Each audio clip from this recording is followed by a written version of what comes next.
We continue our discussion of substate level theory. And in a sense, the core of this class comprises Allison's 3 foreign policy models, which he developed mostly on the basis of his case of the Cuban Missile Crisis. Again, it's all about unpacking domestic politics and their influence on foreign policy. States are not simply a black box, a billiard ball in the international system. One has to open them up and see what's going on inside. To begin with, we've got Model 1, the rational actor model. This is typically how we talk about international politics and how the media talks about international politics. The government can be anthropomorphized, boiled down to one leader. So you've got Trump as the United States, Putin as Russia, Xi Jinping as China, Imran Khan as Pakistan, Narendra Modi as India. They can be interchangeably used.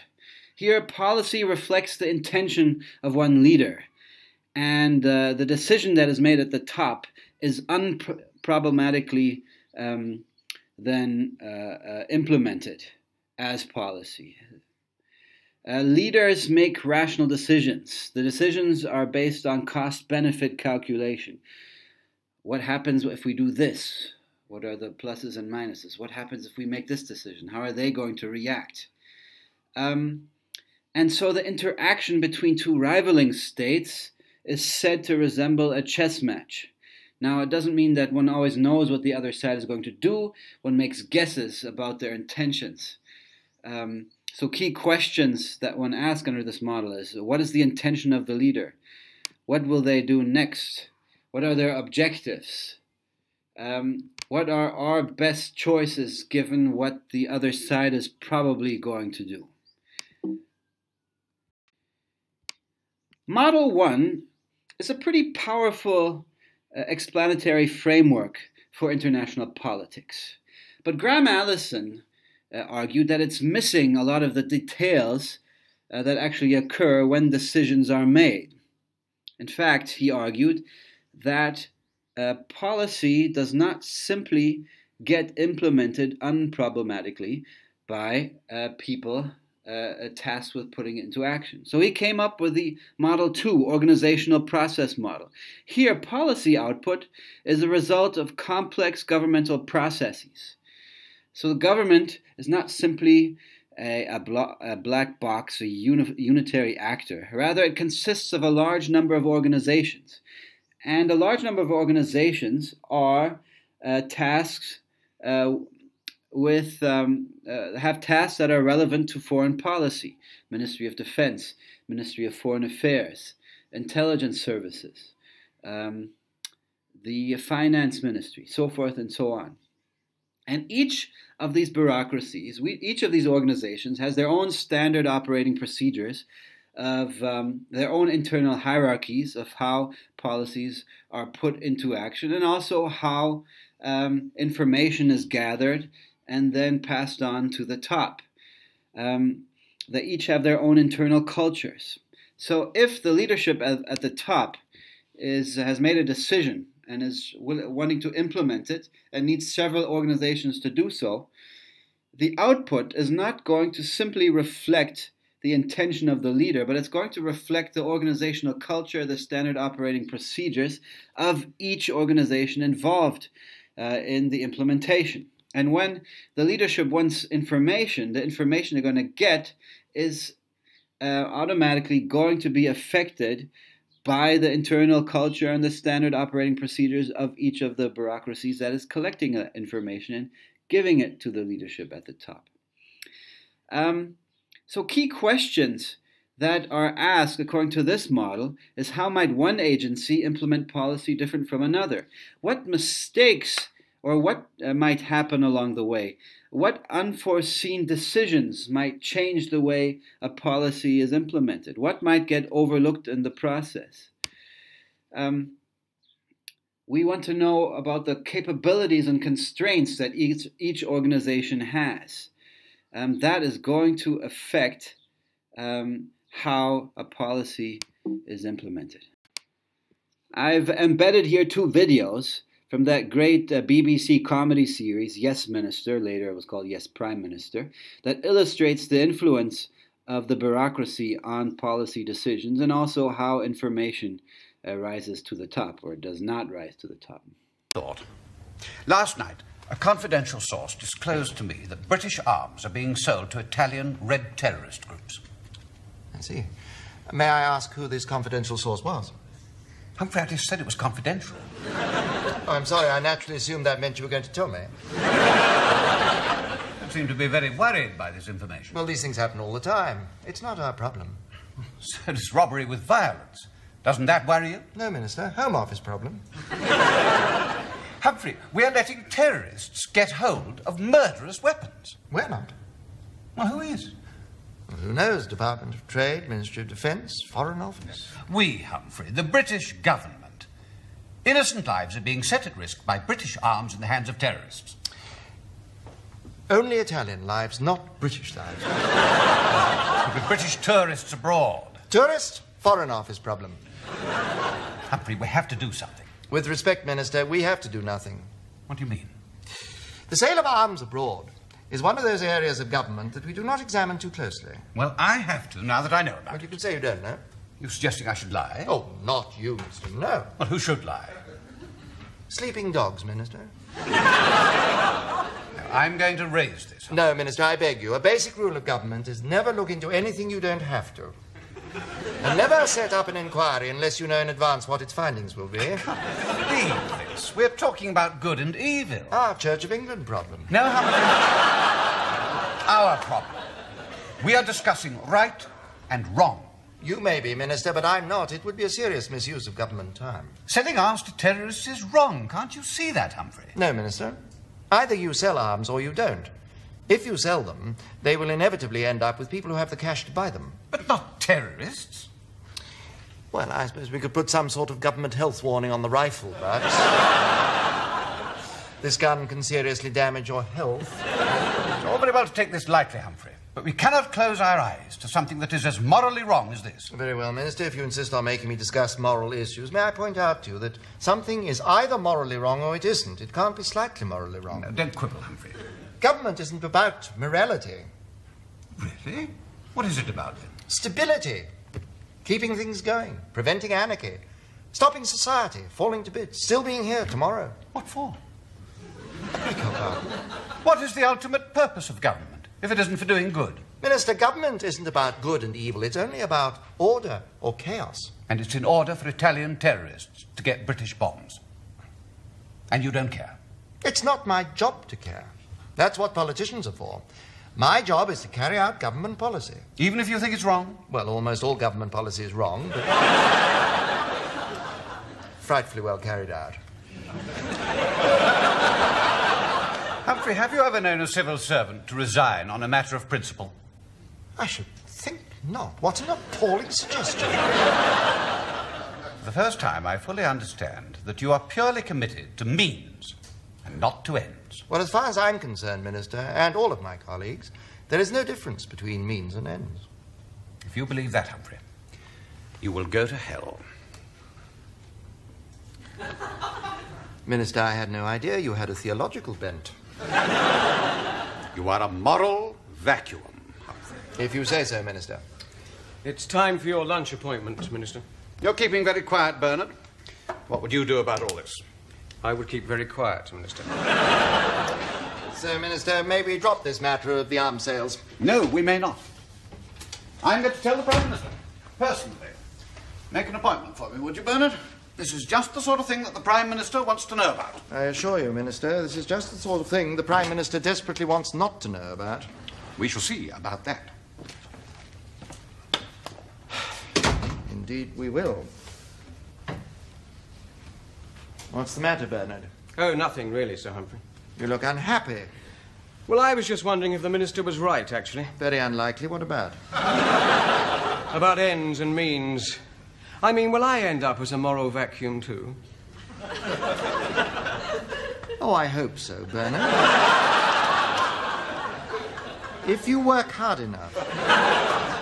Makes me feel rather downcast. If it's our job to carry out government policies, shouldn't we believe in them? What an extraordinary idea. Why? Bernard, I have served 11 governments in the past 30 years. If I'd lead in all their policies, I would have been passionately committed to keeping out of the common market and passionately committed to going into it. I would have been utterly convinced of the rightness of nationalizing steel and of denationalizing it and renationalizing it. In capital punishment, I'd have been a fervent retentionist and an ardent abolitionist. I would have been a Keynesian and a Friedmanite, a grammar school preserver and destroyer, a nationalization freak and a privatization maniac, but above all, I would have been a stark, staring, raving schizophrenic. Oh. So I gather you denied that Mr. Halifax's phone had been bugged. Well, obviously. It was the one question today to which I could give a clear, simple, straightforward, honest answer. Yes. Unfortunately, although the answer was indeed clear, simple, and straightforward, there is some difficulty in justifiably assigning to it the fourth of the epithets you applied to the statement.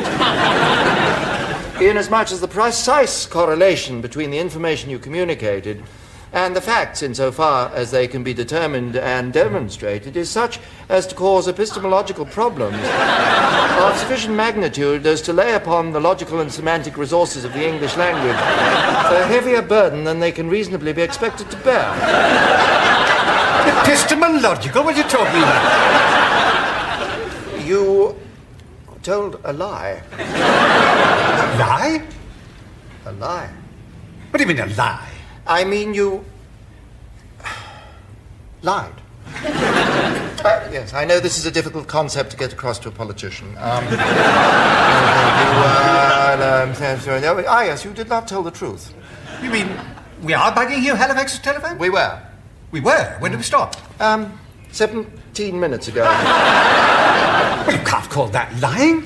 What would you call the opposite of telling the truth? Well, I mean, there was no intent.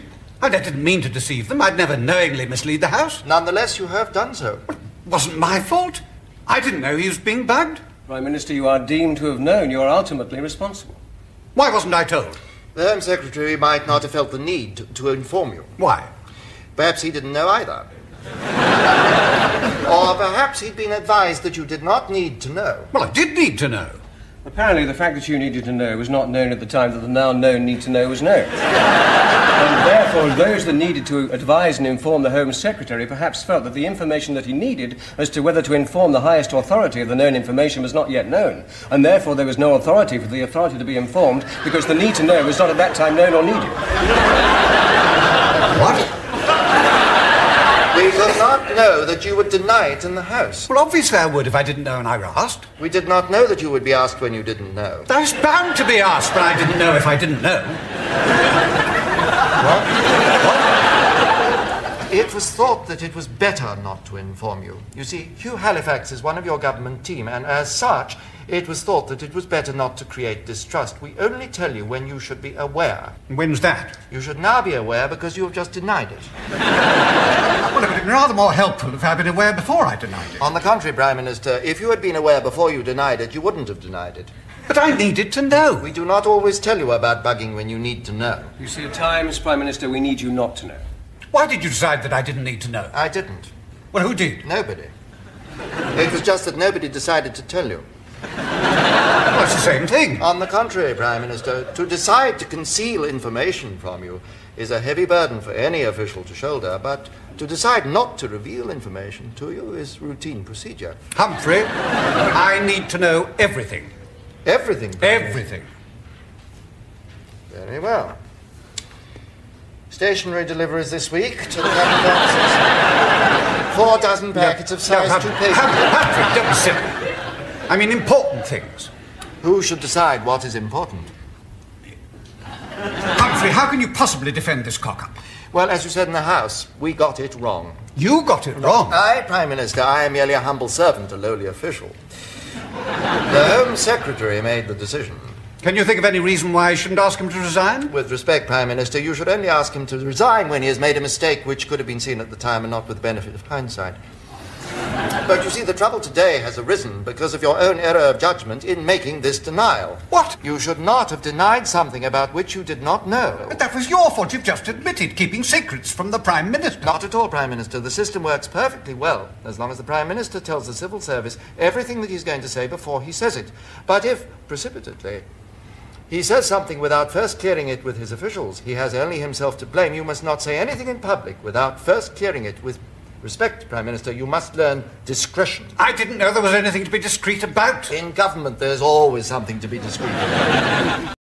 But according to Allison, it's not only the implementation of a policy that's been adopted by the leadership that is problematic. It's the coming to a decision itself that is problematic and doesn't simply reflect a neutral objective cost-benefit calculation. And this is Model 3, the bureaucratic politics model. Here, particular emphasis is laid on a decision-making process within the leadership elite, which is typically the cabinet. And here, this old maxim holds true: where you stand depends on where you sit. In other words, each cabinet principal, the head of a particular ministry or bureaucracy, represents that bureaucracy and tries to push through a decision that will benefit that bureaucracy. Every cabinet principal wants to see maximum involvement of its own agency. It seeks the lion's share. It seeks decision-making that will allow it to play a large role. And so policy is not simply cost-benefit calculation outcome.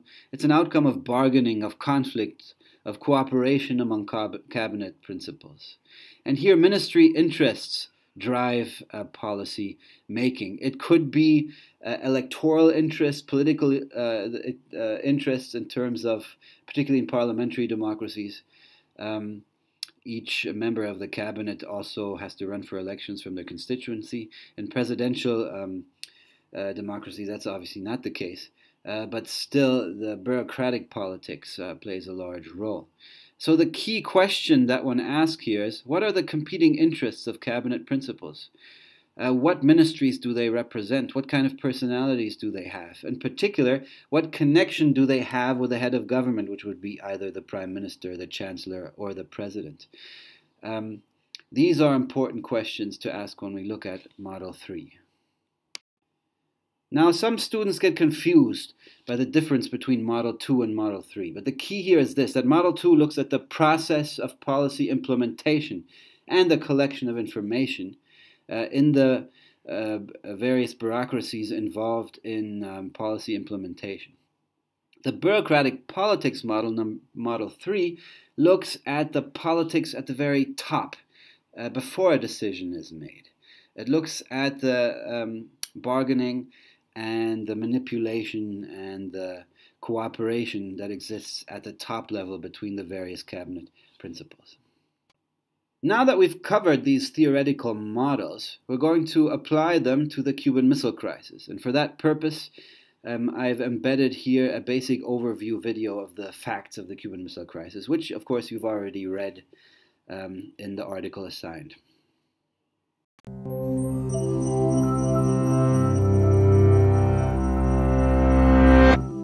It's not hard to imagine a world where at any given moment, you and everyone you know could be wiped out without warning at the push of a button. This was the reality for millions of people during the 45-year period after World War II, now known as the Cold War. As the United States and Soviet Union faced off across the globe, each knew that the other had nuclear weapons capable of destroying it. And destruction never loomed closer than during the 13 days of the Cuban Missile Crisis. In 1961, the U.S. unsuccessfully tried to overthrow Cuba's new communist government. That failed attempt was known as the Bay of Pigs, and it convinced Cuba to seek help from the USSR. Soviet Premier Nikita Khrushchev was happy to comply by secretly deploying nuclear missiles to Cuba, not only to protect the island, but to counteract the threat from U.S. missiles in Italy and Turkey. By the time U.S. intelligence discovered the plan, the materials to create the missiles were already in place. At an emergency meeting on October 16, 1962, military advisors urged an airstrike on missile sites and invasion of the island. But President John F. Kennedy chose a more careful approach. On October 22nd, he announced that the U.S. Navy would intercept all shipments to Cuba. There was just one problem. A naval blockade was considered an act of war. Although the president called it a quarantine that did not block basic necessities, the Soviets didn't appreciate the distinction. In an outraged letter to Kennedy, Khrushchev wrote, "The violation of freedom to use international waters and international airspace is an act of aggression which pushes mankind toward the abyss of world nuclear missile war." Thus ensued the most intense 6 days of the Cold War. While the U.S. demanded the removal of the missiles, Cuba and the USSR insisted they were only defensive. And as the weapons continued to be armed, the U.S. prepared for a possible invasion. On October 27th, a spy plane piloted by Major Rudolf Anderson was shot down by a Soviet missile. The same day, a nuclear-armed Soviet submarine was hit by a small depth charge from a U.S. Navy vessel trying to signal it to come up. The commanders on the sub, too deep to communicate with the surface, thought war had begun and prepared to launch a nuclear torpedo. That decision had to be made unanimously by 3 officers. The captain and political officer both authorized the launch, but Vasily Arkhipov, second in command, refused. His decision saved the day, and perhaps the world. But the crisis wasn't over. For the first time in history, the U.S. military set itself to DEFCON 2, the defense readiness one step away from nuclear war. With hundreds of nuclear missiles ready to launch, the metaphorical doomsday clock stood at 1 minute to midnight. But diplomacy carried on. In Washington, D.C., Attorney General Robert Kennedy secretly met with Soviet Ambassador Anatoly Dobrynin. After intense negotiation, they reached the following proposal. The U.S. would remove their missiles from Turkey and Italy and promise to never invade Cuba in exchange for the Soviet withdrawal from Cuba under UN inspection. Once the meeting had concluded, Dobrynin cabled Moscow, saying time is of the essence and we shouldn't miss the chance. And at 9 a.m. the next day, a message arrived from Khrushchev announcing the Soviet missiles would be removed from Cuba. The crisis was now over. While criticized at the time by their respective governments for bargaining with the enemy, contemporary historical analysis shows great admiration for Kennedy and Khrushchev's ability to diplomatically solve the crisis. But the disturbing lesson was that a slight communication error or split-second decision by a commander could have thwarted all their efforts, as it nearly did if not for Vasily Arkhipov's courageous choice. The Cuban Missile Crisis revealed just how fragile human politics are compared to the terrifying power they can unleash.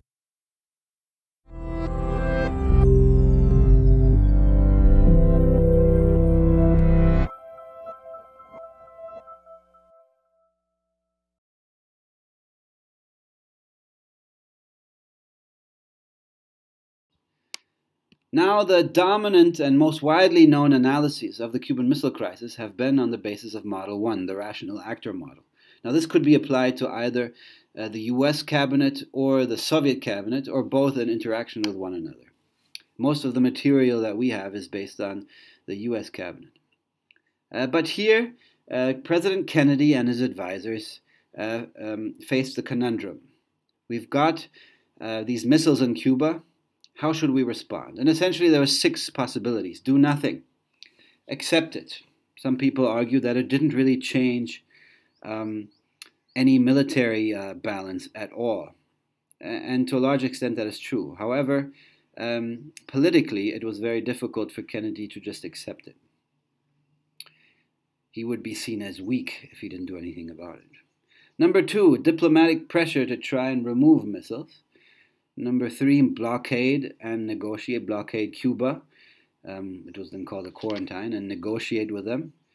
Some argue that lacked teeth, so we have to have a blockade with an ultimatum that if you don't pull out the missiles, then we will attack. Then more belligerent than that was an airstrike option to knock out missile sites. And the most extreme proposal was an outright invasion of Cuba and pushing for a regime change. Now again, according to the rational actor model, the interaction between Kennedy and Khrushchev resembled that of a chess match. If we make a threat, what will Khrushchev do? Will he give in, which will be good for us, or he will not? Then we again have to decide, are we going to follow through with a threat, or are we going to back down from a threat, which would be the perfect outcome for the Soviets, but would look the Americans look bad. And then another option, of course, is to add another threat, or to repeat the threat and to go on from there. And so essentially it was a back and forth, and in the end, the Soviets backed down, and the Americans to a certain extent as well. What enabled them to make this decision? To a large extent, people argue, when you've got the threat of nuclear war involved, then every side is going to act as rational as possible. And seeing the end game of the mutual destruction of both countries and the entire globe, both countries and both leaders decided to back down. Well, Model 1 makes for a very nice story. You've got two leaders of the superpowers staring into the abyss of nuclear war and stepping away from it at the last moment. But Graham Allison argued that in fact the situation was much more dangerous than that, even though that was pretty dangerous. He came up with the argument that according to Model 2, a lot more could have gone wrong, and there are several scenarios where it was very close. Situation 1. You've got Soviet submarines who've been dispatched to the Caribbean and to the Gulf of Mexico, close to Cuba, to protect Soviet shipments and to retaliate if attacked. And so the U.S. destroyers are also operating the area to enforce the blockade, the quarantine, and to intercept Soviet submarines near Cuba. Now, these American destroyers did not realize that these Soviets submarines were nuclear armed, and so they used depth charges to force them to the surface. Well, according to one account, the video that you saw essentially argued that it was fact, but there's some dispute about it. But according to one account, on one submarine, there were such psychologically difficult conditions because of the isolation, because of the heat, and then because of the immense pressure on the captain due to the American destroyers hunting them down and trying to force them to the surface, that there was a conflict on board the submarine as to whether to use the nuclear torpedo or not, or to surface. And according to that story, 3 people had to agree to use it, and the third person did not agree to. And thankfully, cooler heads prevailed. But it could have happened that the nuclear torpedo would have been used. In situation 2, you had U.S. General Gerhardt, who ordered nuclear weapons to be put on F-106 fighter jets to be dispersed across the country. Well, this violated the buddy system in the Air Force, where you had to have at least 2 officers in charge of a weapon. So a situation could have occurred where a nuclear weapon could have been launched by just one officer, clearly going against Air Force protocols. In situation 3, another example that illustrates the organizational process model, you have the Soviets managing to transport the material for the nuclear-armed missiles to Cuba undetected, and they have the means to properly conceal them as well in Cuba. But the American U-2 spy planes get the evidence because the Soviet advisors on the ground failed to properly conceal them. Now the big question is, was this on purpose, or did they simply fail to properly follow procedures and instructions? And some people argue they actually failed to do this, which again the Soviets try to, which essentially shows a failure of a Soviet policy in the sense that what was happening on the ground disclosed what they were up to the Americans, even though they tried to conceal it. Now, what about Model 3, the bureaucratic politics model in the Cuban Missile Crisis? Well, there's a lot going on here. President Kennedy decided to establish the Executive Committee of the National Security Council, the EXCOM. He had learned from his mistake at the Bay of Pigs. where he had okayed a CIA plan too readily without thinking about it properly. And so he established this ExComm to deliberate about what steps to take. And very soon, there was a basic division between hawks and doves on the cabinet. Here you can see the names of the people on each side. The hawks argued that an airstrike should be followed by an invasion. The airstrikes getting rid of the nuclear missile sites. Whereas the doves argued that this would lead to a nuclear war and that you needed to have a blockade or a quarantine of Cuba coupled with diplomacy. There was one fellow, the ambassador, American ambassador to the UN, Adlai Stevenson, who in fact was so dovish that he felt a blockade was too hawkish of a move and advocated only diplomacy. So there was this division between both sides. And particularly the military officials argued that Cuba there needed to be a strike and there needed to be an invasion. Otherwise, that will lead to a war because one would not want to appease the Soviets and they would feel the weakness of the Americans and they would try to do even more, and then America would have to retaliate in a more difficult situation. John F. Kennedy and his brother, the Attorney General and his main advisor during this situation, Robert F. Kennedy, were kind of in between these blocks. Initially, they sided with the airstrike side, but then when they thought about what would happen in the end, they realized that that wasn't a really good solution. On the other hand, only diplomacy wasn't a good option either because they had to think about their own re-election. If they were seen as weak, Democratic candidates in the congressional elections might lose, and they themselves would endanger Kennedy's own re-election chances. So these are all considerations that are important according to the bureaucratic politics model. It's not just about the cost and benefits of decisions, it's about the politics, it's about the relative power of the people in the cabinet, it's about the tug of war between them. In the end, John F. Kennedy and his brother sided with the Doves, but argued that their plan for the blockade needed to be a bit more hawkish. It couldn't just be a blockade and diplomacy. It had to be a blockade with an ultimatum to put some teeth to it. According to the rational actor model, this was done solely on the basis of a cost-benefit calculation, but according to the bureaucratic politics model, this was also done because of political considerations on the part of Kennedy, and also as a means to bring together both sides, because the hawks wouldn't agree to the blockade unless there was some teeth connected to it.